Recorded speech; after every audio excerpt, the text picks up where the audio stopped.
Hey, good afternoon, YouTube. It is about 5:17 in the evening, and I'm actually fixing to go ahead and pull it over. I haven't driven as much as I like today, but I've about eaten up all of my 70. So I had a full 11-hour day today, but I'm going to go ahead and carry over about 3 of those hours if everything works out right and I get up in there in this rest area up ahead of me. I'm going to carry over about 3 hours to tomorrow because I'm only picking up 6 tomorrow. And, so I'm going to go ahead and drive that out full 9 hours, starting tomorrow.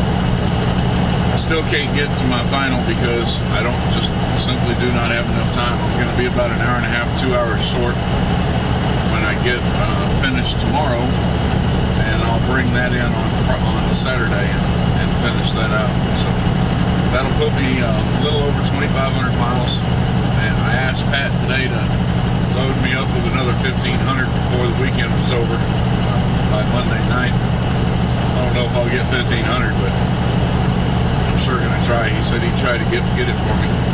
Don't have a pre-plan yet, but I'm sure he's working on something. I'll be dropping this load in West Dallas, up here in Wisconsin, so putting it on our yard. It doesn't deliver until Monday. So he's going to have me drop it in the yard, and then he's going to have one of the local guys come grab it and take it in. I'm pretty sure that's what they've got planned.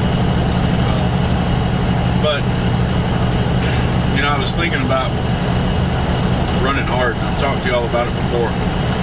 You don't stop, and you don't take breaks. You run this thing all the way through. And, if I'm sitting at a shipper or a receiver getting loaded or unloaded, I may make me a couple of sandwiches or put some food on to eat later on. Something like that. But, other than that, I don't stop and eat. I don't stop for anything unless I absolutely have to. And, but you get to the point when you've used up your 70 and you're just simply out of time, and you're going to start running on whatever you get the next day. And as luck would have it, I'm not really sure how it worked out this way, but as luck would have it, I'm picking up about between 8.5 and 9 hours a day every day, and that's just the way the loads have been falling. It's time and shippers and receivers, and issues with my 14 eating up the 11 because I spent so much time in docks and stuff like that. It's just the way it's managed to fall, and it's not necessarily a bad thing. I would rather be picking up 10s and 11s, but the 8 and 9, 8s and 9s, and in between are good days of work, and you can get quite a bit of miles in on those days. So the thing is that it's going to be consistent for the next week. The miles or the hours I pick up daily are going to be consistent, and this day right here and yesterday were not consistent at all.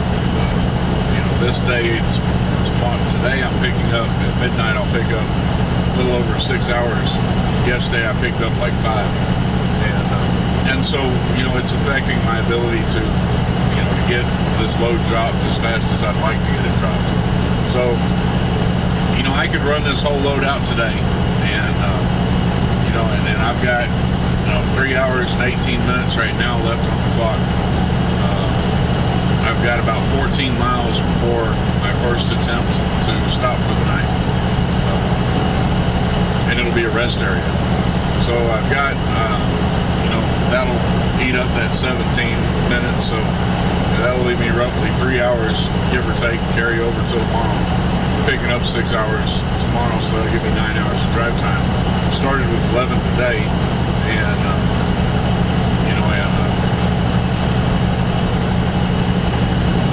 lost track of myself for a second. Started with 11 today.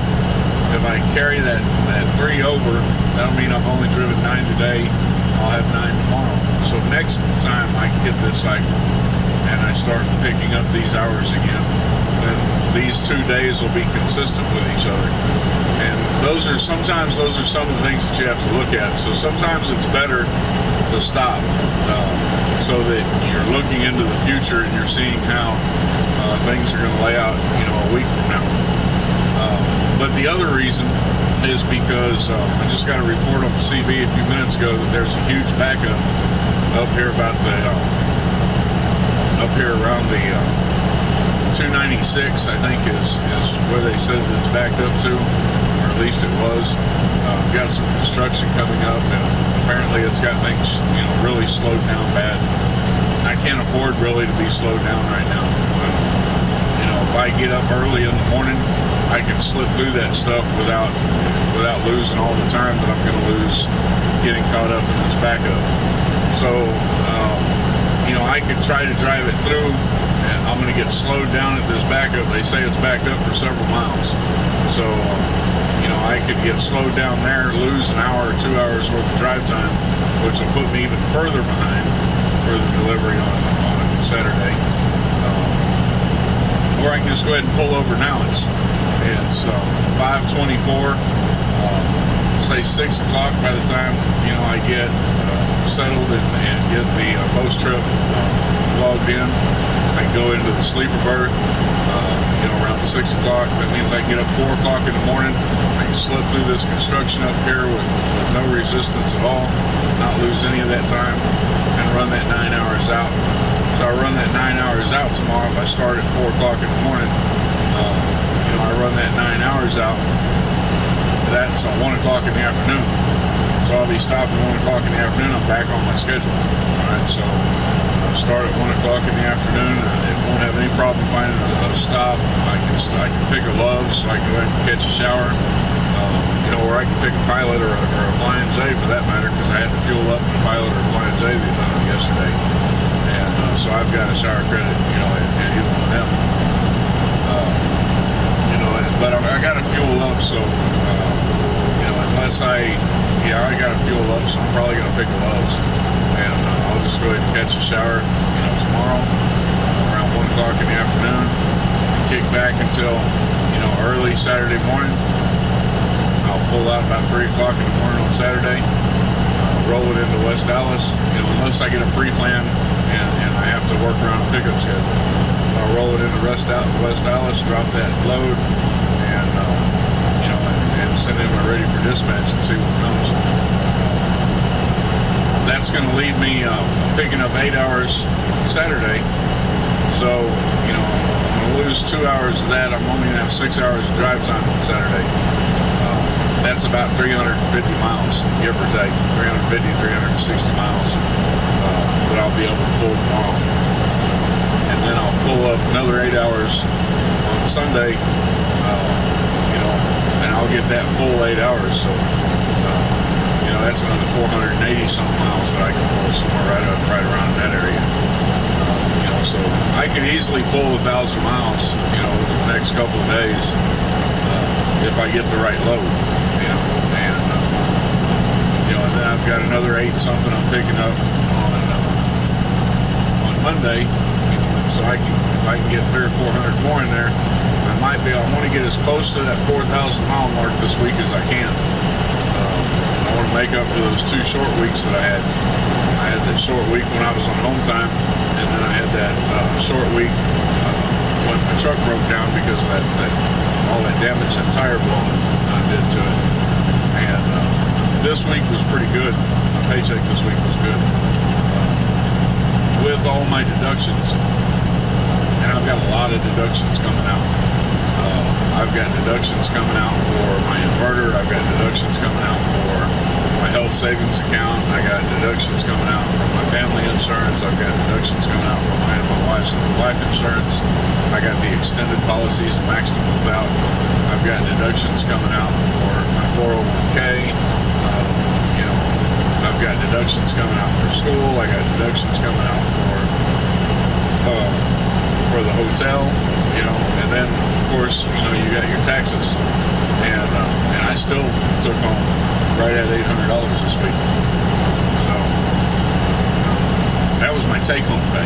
That wasn't my gross before taxes. After taxes and everything came out, I was just under $800 take home with all those deductions that I just listed. And you know, you list all those deductions, you add my taxes up into it, and they're taking about $350 out of my check. All right, and that's with taxes. You take the taxes out, you know, they're taking a couple $100 out of my check every week, you know, for all of my deductions. The inverter should be pretty much paid off. I'm going to send a message to payroll here today when I get parked, and try to find out how much I still owe on it. But you know, once that's paid off, and it should be pretty close. I shouldn't owe any more than a couple more payments, you know, if that. And once that's paid off, that's $75, you know, a paycheck that's going to get added back in. So, you know, if I didn't have that $75 deduction, I would have broke $800. I'd have been about about 830, 840, somewhere right around in there. That's what I'd have done. Well, no, I'd have had more. Hey, it's backed up about 6 or 7 miles. You might want to hop off there at the Lowe's at the 233 and take 70 around that. Yeah, so you heard that? That's about a 6-7 mile backup. I really don't want to get caught. By the Lowe's that hook up to that 70. But I'm going to have to consider maybe stopping at that Lowe's. Anyway, let's see, with my, if you take a $75 deduction out, let me calculate. Let's see. No, I'd have had about 855. 855 is about what I'd have brought in. Where does that backup start at? That would have been my take home. So, that $75 deduction knocked it down. Not sure where. I'm about 780. The 233, man. I'm not sure where that backup starts at, but they said it's about 6-7 miles long. I'm really trying to make, I made up a little bit. I'm trying to make up some more. If I can hit that 4,000 a week, that's really what I'm wanting to do. So, anyway, turn this off. We know about the backup, and that's been one of the major decisions causing me to decide to pull over and park this thing tonight, because I don't want to get caught up in that backup, and I don't want to lose all the time, you know, when I can just slip through it with no problem tomorrow morning. Anyway, that's the update. That's where we're at. I'm on my way to Wisconsin. I am in Arkansas right now, over here by Blytheville, however you pronounce it, Blytheville. That's the nearest city to me. Blytheville. Hell, I don't know how to pronounce that shit. But anyway, that's where I'm at. And today hasn't been bad. I've still got little mood issues going on, you know, things on my mind, you know. So I'm not in as good a mood as I normally am. I usually stay in a pretty good mood. You know, it's the way it is, you know. Catching a little bit of negativity from a few people, you know, not towards me or anything, but, you know, it's just, you know, negativity produces negativity, you know, and when you got somebody that's always putting off negative vibes, you know, it's hard not to pick up those negative vibes. People can really have an effect on you, you know, and so I guess before I go ahead and cut this off, I'm going to say something about that. There's a lot of guys, man, that are struggling to get into the trucking industry. I'm friends with a couple of them, you know, and I've had a few people contact me because of my videos, and you know, they're getting a little frustrated, right? And you know, let me just give you a little bit of encouragement, man, and let you know that you just got to keep fighting for it, man. You got to keep moving forward. You got to keep the goal in sight. It's easy for the situation that you get involved in to look difficult, look impossible to deal with. And it's really easy for people around you to start feeding you with that negativity, okay? And once they start feeding you with that negativity, it starts to get pretty difficult to keep a positive attitude and keep working for it. It's easy to give up. But this is a lifestyle that you gotta want.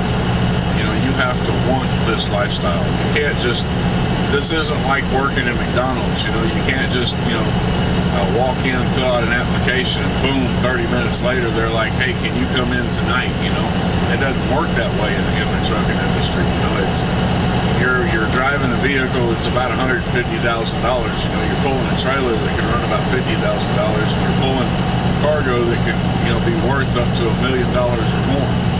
You know, and you know, those people aren't just going to pull anybody in there. You know, you're going to have to want it. You're going to have to make them know you want it. You know, if you get told no at a company, shit, fill out another application 2 or 3 weeks later. Wait a couple weeks, fill out another application. Just keep filling them out. Keep filling them out. Keep filling them out. Sooner or later, they're going to come through and they're going to be like, man, you want this job so bad, we're going to give you a shot at it. You know, but just stick in there, man. You know, don't get down because you get told no. You know, I mean, everybody gets told no. You know, at least at some point in their life, unless you got a lot of experience. You know. When I was filling out applications, I didn't put all my eggs in one basket. You know, I didn't just apply at Millis. I applied at 5 or 6 different places. You know, 5 or 6 different schools, and I got approved by 2 other schools. You know, 2 other schools and 2 other companies that were going to hire me and bring me on. You know, and I chose Millis. You know, I got told yeah by 3, but you know how many I got told no by? I couldn't even tell you how many I got told no by. I got told, you know, no by so many of them that, you know, I started, you know, looking at other options, you know, and I'm glad that I didn't take any of those. I'm in my rest area now. So, you know, I know it's frustrating. I know it's difficult, but, man, keep the faith, you know, and don't let it get you, man. Don't let it get you. Well, that wasn't as the way I wanted it to go. Yeah, just keep the faith and keep fighting forward. And man, turn left on I-40. You'll get it, man. You just gotta want it. You gotta fight for it, you know, and then you'll get it. There's a night truck up here. I doubt it. It ain't gonna be him. The Sin Man is not gonna be in that truck. I can just about guarantee it.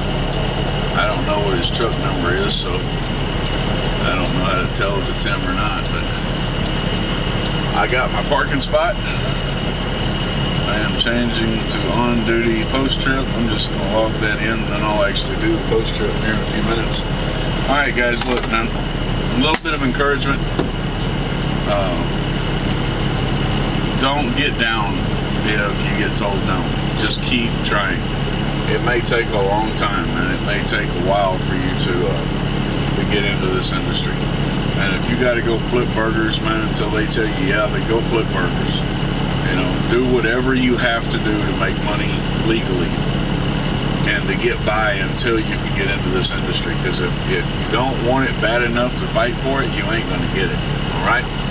We'll leave it at that, brothers, sisters, all you guys out there that are watching. And shout out to my boys, Andrew. And say a command. Yeah, shut up. That's a command. Shout out to my boy Andrew and Robert. And y'all keep on keeping on. Andrew, I'm really proud of you. You're doing good, boy. Keep it up. All right, we'll catch y'all later. Peace out.